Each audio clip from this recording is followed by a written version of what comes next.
This is Motorola Moto E6i, and today I will show how you can clear app cache and data on this device.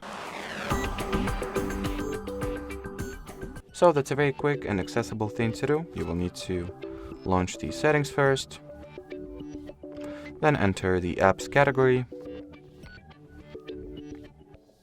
or apps and notifications to be exact. Onwards, open the full list of installed apps on this phone. Find whatever app you would like to erase the data for. Then you gotta open its storage and cache page.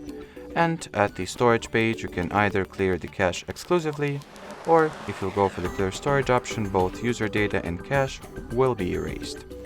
So that will be it for this video. Thanks for watching, and bye bye.